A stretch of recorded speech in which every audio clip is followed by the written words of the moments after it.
Kidney failure के मरीज यहाँ पे हजारों की संख्या में डायलिसिस से मुक्त हो रहे हैं। ये जो साइंस है, ये जो मेटाबॉलिक में चिकित्सा है, ये साइंस क्या है, आज उसके बारे में हम आपको डिटेल्स में बताएंगे कि कैसे किडनी फेल्योर का बहुत सारा वजह हो सकता है। तो आज हम बताएंगे कि किस तरह मेटाबॉलिक चिकित्सा किडनी के विभिन्न बीमारियों में, चाहे वो नेफ्रोटिक सिंड्रोम हो, चाहे वो IgA नेफ्रोपैथी हो, चाहे वो ऑटो इम्यूनिटी की वजह से किडनी फेल हुआ हो। बहुत आदमी को SLE की वजह से किडनी फेल होता है। SLE मतलब सिस्टेमिक लूपस। किसी वजह के वो आर्थराइटिस की वजह से, जो ऑटोइम्यून डिजीज है, सोरियाटिक आर्थराइटिस, उसकी वजह से किडनी फेल होता है। किसी को हाई ब्लड प्रेशर से किडनी फेल होता है, किसी को डायबिटीज़ की वजह से किडनी फेल होता है, और बहुत सारे लोगों को कोई दवा खाने से किडनी फेल होता है। जैसे कोई आदमी पेन किलर दवा खाया या कोई भी दवा खाया और किडनी फेल हो गया। तो आज हम बताएंगे मेटाबॉलिक चिकित्सा किस तरह से इस सभी बीमारियों को रिवर्स कर सकता है।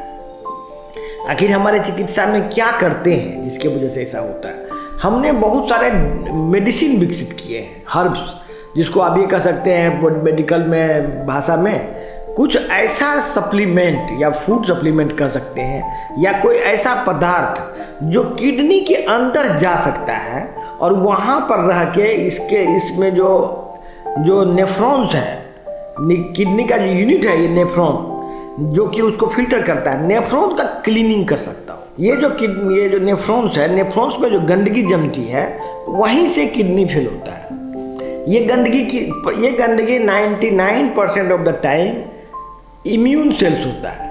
इम्यून सेल्स मतलब होता है, जैसे कि WBC सुने हैं आप नाम, इम्यून कॉम्प्लेक्स नाम सुने होंगे, या आप समझिए कि ब्लड वेसल्स में, ब्लड में बहुत सारा चीज़ ऐसा होता है जो कि बड़ा हो जाता है, पार्टिकल में ब्लड में ही रहता है और ब्लड में घूम के बड़ा हो जाता है, और वो बड़ा मिल के यहाँ जाके अटक जाता है। ये फाइब्रस होता है। ये इतना आसान नहीं है। ये जो स्ट्रक्चर होता है, जो इम्यून सेल्स है, वो फाइब्रस होता है। वो धीरे धीरे बड़ा हो जाके यहाँ पर आके फंस जाता है। ये इसके फिल्टर में पूरे में फंस जाता है, और इसके बाद वो उसका फिल्ट्रेशन प्रोसेस ही बंद हो जाता है, जैसे कि छकनी जाम हो जाता है। तो ये जो फिल्टर है, यहाँ पर वो मेडिसिन पहुँच जाता है, और इस जगह पे रह के इस फिल्टर को धीरे धीरे साफ करता है। और ये साफ करने से थोड़ा सा मान लीजिए 1% भी क्लीनिंग हो गया, तो समझिए फिल्टर पूरा स्पीड में फिल्ट्रेशन प्रोसेस को रिज्यूम कर सकता है, फिर से शुरू कर सकता है। इस पर बहुत सारे रिसर्च हुए हैं। देखिए, इसमें बहुत सारे लोग पानी पर रिसर्च कर रहे हैं, क्योंकि अल्टीमेटली पानी भी वॉश कर सकता है कुछ चीज़ को। यदि वैसा वाटर विकसित हो जाए जिससे कि पूरे बॉडी का में किडनी में जाके उसको डिसॉल्व कर सके उस केमिकल को जिससे ये प्रभावित है, तो उससे भी ये काम हो सकता है। वैज्ञानिक वर्षों से इस बात पर खोज कर रहे थे कि ऐसा क्या किया जाए कि इस जगह को फिर से क्लीनिंग किया जाए, इसको साफ करके फिर से इसको यूज किया जाए। किडनी का जो आपके बॉडी के अंदर किडनी लगा हुआ है, ऑलरेडी भगवान के द्वारा बना हुआ है, उसको फिर से यूजेबल बनाया जाए, फिर से फंक्शनल बनाया जाए। इस पर अलग अलग वैज्ञानिकों ने, किसी ने वाटर डेवलप किया, किसी ने कोई मेडिसिन डेवलप किया, किसी ने फूड ऐसा में डेवलप किया, सब ने कोशिश किया है। ऐसा नहीं है कि एलोपैथिक में ये सब चीज़ कोशिश नहीं हो रही है। कोशिश भी हो रही है, वो रिसर्च डेवलप भी हो रहा है, सिर्फ पब्लिक को नहीं मिल रहा है। अफसोस की बात यह है कि ना ही सरकार कुछ करती है इसमें, ना ही शोध संस्थान कुछ करते हैं। कुछ खास लोगों को वो उपचार अवेलेबल होता है, आम लोग बस वही डायलिसिस वही ट्रांसप्लांट, जिससे कि किडनी ठीक। डायलिसिस समझिए क्या, डायलिसिस में क्या करते हैं कि आपके ब्लड को किसी मशीन से गुजारते हैं। उस मशीन में फिल्टर लगा होता है, उस फिल्टर से जो भी प्रोटीन पार्टिकल है कुछ खास साइज का, उसको बाहर शरीर से बाहर निकाल दिया जाता है।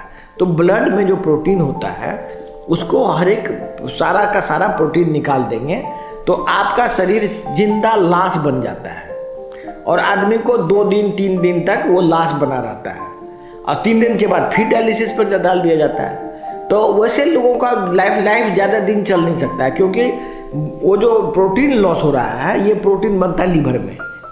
लीवर भी धीरे धीरे फेल हो जाता है किडनी फेल के मरीज का। तो डायलिसिस से यदि आप बचेंगे, डायलिसिस से यदि आप मुक्ति लेंगे, तभी आपका लाइफ बढ़ेगा। दूसरा एलोपैथिक में विकास डेवलप किया है ट्रीटमेंट ट्रांसप्लांट। ट्रांसप्लांट में क्या करेगा, किसी और आदमी का किडनी या कोई मरा हुआ आदमी का किडनी आपके बॉडी में लगा देगा। तो मरा हुआ आदमी का जो किडनी होता है वो 90% पहले से फेल रहता है, वो फंक्शनल ही 10% होता है। उस 10% फंक्शनल किडनी को आपके बॉडी में लगा देगा तो कुछ हद तक आपका काम हो सकता है चल जाए, या हो सकता है नहीं चले। तो और प्लस बॉडी जो है किसी दूसरे आदमी के ऑर्गन को बॉडी में रखना नहीं चाहता, उसको रिजेक्ट करता है। वो रिजेक्शन को रोकने के लिए बहुत सारी दवाई दी जाती है इम्यून को कम्प्लेक्स को ख़त्म करने के लिए, इम्यूनोसप्रेसेंट बोलते हैं उसको।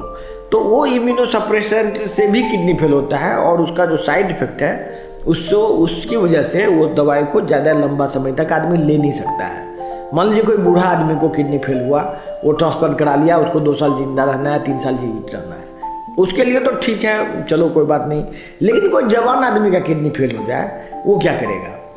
उसके पास क्या सॉल्यूशन है? ऐसा कोई दवा है जो कि लोग 40 साल तक खाए और उसको बर्दाश्त कर ले?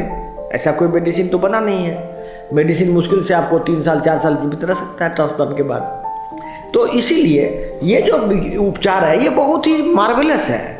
इस उपचार से आदमी का लाइफ बन जाता है, लंबा जीवन जी लेता है। लोग फिर बहुत लंबा 20 साल 25 साल जीता है, हर एक काम कर सकता है। सरकार से मेरा अनुरोध है, आप लोग भी गवर्नमेंट से अनुरोध कीजिए कि इस ट्रीटमेंट को हर एक जगह अवेलेबल कराएं, जिससे पूरे देश के लोगों का भला हो।